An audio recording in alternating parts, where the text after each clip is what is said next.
عرب کے عام باشندے اسماعیل علیہ السلام کی دعوت و تبلیغ کے نتیجے میں دین ابراہیم کے پیروکار تھے، اس لیے صرف اللہ کی عبادت کرتے تھے اور توحید پر کاربند تھے۔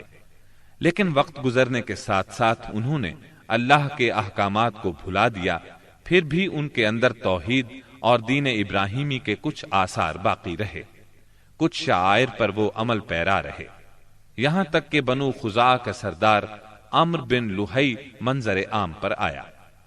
اس کی نشو و نما نیکی، صدقہ و خیرات اور دینی باتوں سے گہری دلچسپی پر ہوئی تھی، اس لیے لوگوں نے اسے محبت کی نظر سے دیکھا، اسے بڑا عالم اور اللہ کا ولی سمجھ کر اس کی پیروی کی۔ پھر اس شخص نے ملک شام کا سفر کیا، اس نے دیکھا وہاں بتوں کی پوجا ہو رہی تھی، اس نے سمجھا یہ طریقہ بھی اچھا ہے اور برحق ہے، کیونکہ ملک شام پیغمبروں کی سرزمین تھی، آسمانی کتابیں وہاں نازل ہوئی تھیں۔ چنانچہ واپسی پر وہ وہاں سے اپنے ساتھ حبل بت بھی لے آیا اور اسے خانہ کعبہ کے اندر نصب کر دیا اور اہل مکہ کو اللہ کے ساتھ شرک کی دعوت دی۔ اہل مکہ نے اس پر لبیک کہا۔ اس کے بعد بہت جلد حجاز کے باشندے بھی شامل ہو گئے، وہ بھی ان کے نقش قدم پر چل پڑے۔ اس طرح عرب میں بت پرستی کا آغاز ہوا۔ حبل کے علاوہ عرب کے قدیم ترین بتوں میں سے ایک منات تھا۔ یہ بحر احمر کے ساحل پر قدید کے قریب مشلل میں نصب تھا۔ اس کے بعد طائف میں لات نامی بت وجود میں آیا، پھر وادی نخلا میں عزا کا بت نصب کیا گیا۔ یہ تینوں عرب کے سب سے بڑے بت تھے۔ اس کے بعد حجاز کے ہر خطے میں شرک کی کثرت اور بتوں کی بھرمار ہو گئی۔ کہا جاتا ہے کہ ایک جن عمرو بن لوہی کے تابع تھا، اس نے بتایا کہ قوم نوح کے بت یعنی ود، سوا، یغوث، یعوق اور نصر جدہ میں دفن ہیں۔ اس اطلاع پر عمرو بن لوہی جدہ گیا اور ان بتوں کو کھود نکالا، پھر ان کو تہامہ لایا، اور جب حج کا زمانہ آیا تو انہیں مختلف قبائل کے حوالے کیا۔ یہ قبائل ان بتوں کو اپنے اپنے علاقوں میں لے گئے۔ اس طرح ہر قبیلے میں پھر ہر گھر میں ایک ایک بت ہو گیا۔ اسی پر بس نہیں کی گئی، اس کے بعد مشرکین نے مسجد حرام کو بھی بتوں سے بھر دیا۔ چنانچہ جب مکہ فتح ہوا تو بیت اللہ اور اس کے گردا گرد 360 بت تھے، جن کو خود رسول اللہ صلی اللہ علیہ وسلم نے اپنے دست مبارک سے توڑا۔ آپ ہر ایک بت کو چھڑی سے ٹھوکر مارتے اور وہ گر جاتا۔ پھر آپ نے حکم دیا، ان تمام بتوں کو مسجد حرام سے باہر نکال دو۔ چنانچہ ان سارے بتوں کو مسجد حرام سے باہر نکال کر جلا دیا گیا۔ غرض شرک اور بت پرستی اہل جاہلیت کے دین کا سب سے بڑا مظہر بن چکی تھی، اور ان لوگوں کو یہ گھمنڈ بھی تھا کہ وہ سیدنا ابراہیم علیہ السلام کے دین پر ہیں۔ پھر اہل جاہلیت کے یہاں بت پرستی کے کچھ خاص طریقے بھی رائج تھے، جو زیادہ تر عمرو بن لوہی کے گھڑے ہوئے تھے۔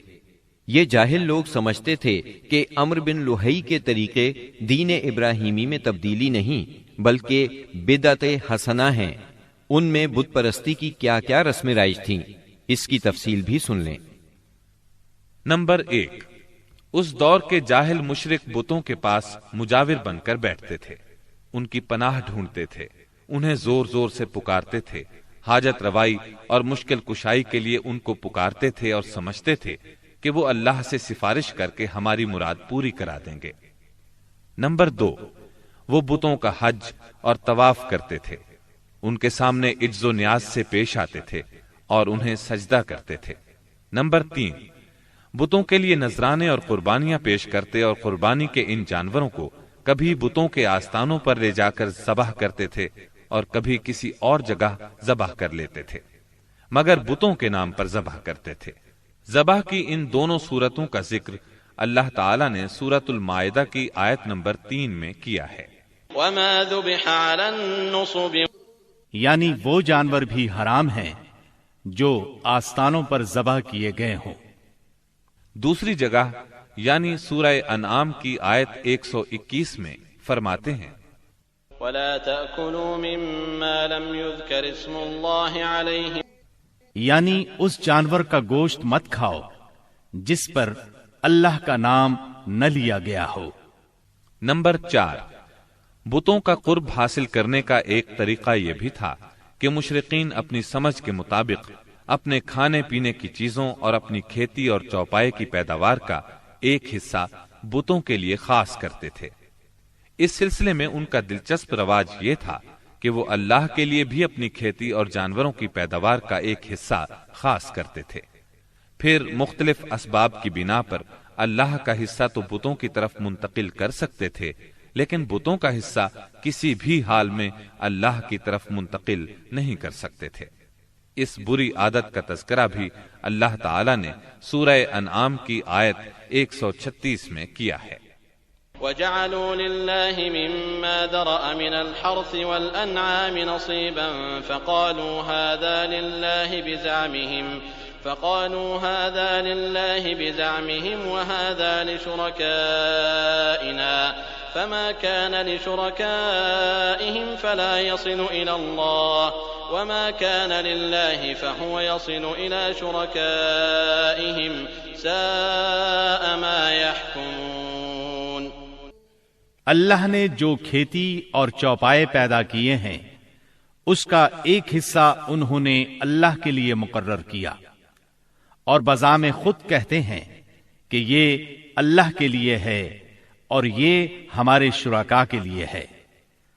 تو جو ان کے شرکاء کے لیے ہوتا ہے وہ تو اللہ کے لیے نہیں پہنچتا، مگر جو اللہ کے لیے ہوتا ہے وہ ان کے شرکاء تک پہنچ جاتا ہے۔ کتنا برا ہے وہ فیصلہ جو یہ لوگ کرتے ہیں۔ نمبر 5، بتوں کا قرب حاصل کرنے کا ایک طریقہ یہ بھی تھا کہ وہ مشرکین کھیتی اور چوپایوں میں مختلف قسم کی نظریں مانتے تھے۔ اللہ تعالی سورہ انعام کی آیت 138 میں فرماتے ہیں، وَقَالُوا هَذِهِ أَنْعَامٌ وَحَرْثٌ حِجْرٌ لَا يَطْعَمُهَا إِلَّا مَن نَّشَاءُ بِزَعْمِهِمْ وَأَنْعَامٌ حُرِّمَتْ ظُهُورُهَا وَأَنْعَامٌ لَا يَذْكُرُونَ اسْمَ اللَّهِ عَلَيْهَا افْتِرَاءً عَلَيْهِ۔ ان مشرکین نے اپنے خیال پر یہ بھی کیا کہ یہ چوپائے اور کھیتیاں ممنوع ہیں، انہیں وہی کھا سکتا ہے جسے ہم چاہیں، اور یہ وہ چوپائے ہیں جن کی پیٹھ حرام کی گئی ہے، یعنی نہ ان پر سواری کی جا سکتی ہے اور نہ سامان لادا جا سکتا ہے۔ اور کچھ چوپائے ایسے ہیں جن پر یہ لوگ اللہ پر افتراء کرتے ہوئے اللہ کا نام نہیں لیتے۔ یہ تھے ان کے عقائد۔ انہی جانوروں میں بحیرہ، صائبہ، وسیلہ اور حام تھے۔ سیرت نگار ابن اسحاق کہتے ہیں، بحیرہ صائبہ کی بچی کو کہا جاتا ہے، اور صائبہ اس اونٹنی کو کہا جاتا ہے جس سے پے در پے 10-12 مادہ بچے پیدا ہوں، درمیان میں کوئی نر نہ ہو۔ ایسی اونٹنی کو آزاد چھوڑ دیا جاتا تھا، اس پر سواری نہیں کی جاتی تھی، اس کے بال بھی نہیں کاٹے جاتے تھے، اور مہمان کے سوا اس کا دودھ کوئی نہیں پی سکتا تھا۔ اس کے بعد یہ اونٹنی جو مادہ بچہ جنتی، اس کا کان چیر دیا جاتا اور اسے بھی اس کی ماں کے ساتھ آزاد چھوڑ دیا جاتا، اس پر سواری بھی نہ کی جاتی، اس کے بال نہ کاٹے جاتے، اور مہمان کے سوا کوئی اس کا دودھ نہ پیتا۔ اسی کو بحیرہ کہتے ہیں، اور صائبہ اس کی ماں ہے۔ وسیلہ اس بکری کو کہا جاتا تھا جو 5 مرتبہ پے در پے 2 مادہ بچے جنتی تھی، یعنی 5 بار میں 10 مادہ بچے پیدا ہوتے، درمیان میں کوئی نر نہ پیدا ہوتا۔ اس بکری کو اس لیے وسیلہ کہا جاتا تھا کہ وہ سارے مادہ بچوں کو ایک دوسرے سے جوڑ دیتی تھی۔ اس کے بعد اس بکری سے جو بچے پیدا ہوتے انہیں صرف مرد کھا سکتے تھے، عورتیں نہیں کھا سکتی تھیں۔ البتہ اگر کوئی بچہ مردہ پیدا ہوتا تو اس کو مرد عورت سبھی کھا سکتے تھے۔ حام اس نر اونٹ کو کہتے تھے جس کی جفتی سے پے در پے 10 مادہ بچے پیدا ہوتے، درمیان میں نر نہ پیدا ہوتا۔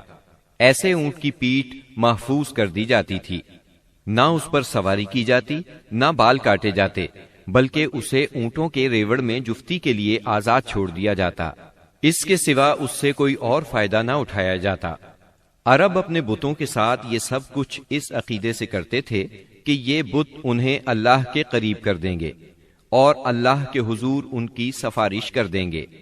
چنانچہ مشرکین جو کہتے تھے، قرآن کریم میں اللہ تعالیٰ نے سورہ زمر کی آیت نمبر 3 میں اس طرح تذکرہ کیا ہے، ما نعبدهم إلا ليقربونا إلى الله زلفى، ہم ان کی عبادت صرف اس لیے کر رہے ہیں کہ وہ ہمیں اللہ کے قریب کر دیں۔ اسی طرح قرآن کریم کی سورہ یونس آیت 18 میں یہ الفاظ آئے ہیں، وَيَعْبُدُونَ مِن دُونِ اللَّهِ مَا لَا يَضُرُّهُمْ وَلَا يَنفَعُهُمْ وَيَقُولُونَ هَؤُلَاءِ شُفَعَاؤُنَا عِندَ اللَّهِ۔ یہ مشرکین اللہ کے سوا ان کی عبادت کرتے ہیں جو انہیں نہ نفع پہنچا سکیں نہ نقصان، اور کہتے ہیں کہ یہ اللہ کے پاس ہمارے سفارشی ہیں۔ مشرکین عرب کاہنوں، عرافوں اور نجومیوں کی خبروں پر بھی ایمان رکھتے تھے۔ کاہن اسے کہتے ہیں جو آنے والے واقعات کی پیش گوئی کرے اور جو چھپے ہوئے رازوں کے جاننے کا دعویٰ کرے۔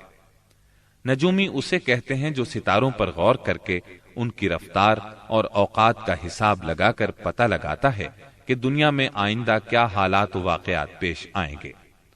ان نجومیوں کی خبروں کو ماننا دراصل ستاروں پر ایمان لانا ہے۔ مشرکین میں بدشگونی کا بھی رواج تھا، اسے عربی میں طیارہ کہتے ہیں۔ اس کی صورت یہ تھی کہ مشرکین کسی چڑیا یا ہرن کے پاس جا کر اسے بھگاتے تھے۔ اگر وہ دائیں طرف بھاگتا تو اسے اچھا شگون خیال کرتے، کامیابی کی علامت خیال کرتے اور اپنا کام کر گزرتے۔ اگر وہ بائیں طرف بھاگتا تو اسے نحوست کی علامت سمجھ کر اپنے کام سے باز رہتے۔ اسی طرح اگر کوئی چڑیا یا جانور راستہ کاٹ دیتا تو اس کو منحوس خیال کرتے۔ اسی سے ملتی جلتی ایک حرکت یہ تھی کہ مشرکین خرگوش کے ٹخنے کی ہڈی لٹکاتے تھے اور بعض دنوں، بعض مہینوں، جانوروں، گھروں اور عورتوں کو منحوس سمجھتے تھے۔ آج کے دور میں بھی ایسی باتیں سننے میں آتی ہیں، کالی بلی راستہ کاٹ گئی، اللہ خیر کرے وغیرہ۔ قریش کی ایک بدعت یہ تھی کہ وہ کہتے تھے ہم سیدنا ابراہیم علیہ السلام کی اولاد ہیں، حرم کے پاسبان، بیت اللہ کے والی اور مکے کے باشندے ہیں۔ کوئی شخص ہمارا ہم مرتبہ نہیں اور نہ کسی کے حقوق ہمارے حقوق کے مساوی ہیں۔ اسی لیے یہ لوگ اپنا نام ہمس یعنی بہادر رکھتے تھے، لہذا ہمارے شایان شان نہیں کہ ہم حدود حرم سے باہر جائیں۔ چنانچہ حج کے دوران میں یہ لوگ عرفات نہیں جاتے تھے اور نہ وہاں سے افاضہ کرتے تھے، بلکہ مزدلفہ ہی میں ٹھہر کر وہیں سے افاضہ کر لیتے تھے۔ اللہ تعالیٰ نے اس بدعت کی اصلاح کرتے ہوئے سورہ بقرہ کی آیت 199 میں فرمایا، ثم افیضوا من حیث افاض الناس، یعنی تم لوگ بھی وہیں سے افاضہ کرو جہاں سے سارے لوگ افاضہ کرتے ہیں۔ ان کی ایک بدعت یہ بھی تھی کہ انہوں نے بیرون حرم کے باشندوں کو حکم دے رکھا تھا کہ وہ حرم میں آنے کے بعد پہلا طواف ہم سے حاصل کیے ہوئے کپڑوں ہی میں کریں۔ چنانچہ ان کا کپڑا اگر دستیاب نہ ہوتا تو مرد ننگے طواف کرتے اور عورتیں اپنے سارے کپڑے اتار کر صرف ایک چھوٹا سا کھلا کرتا پہن لیتیں اور اسی میں طواف کرتیں اور دوران طواف یہ شعر پڑھتیں، اليوم يبدو بعضه أو كله وما بدأ منه فلا أحله۔ آج کچھ یا ساری شرمگاہ کھل جائے گی، لیکن جو کھل جائے میں اسے دیکھنا حلال قرار نہیں دیتی۔ اللہ تعالیٰ نے ان خرافات کے خاتمے کے لیے سورہ آراف کی آیت نمبر 31 میں فرمایا، یا بنی آدم خذوا زینتکم عند کل مسجد، یعنی اے آدم کے بیٹو، ہر مسجد کے پاس اپنی زینت اختیار کرو۔ یہی دین یعنی شرک و بت پرستی اور توہمات و خرافات پر مبنی عقیدے والا دین عام اہل عرب کا دین تھا۔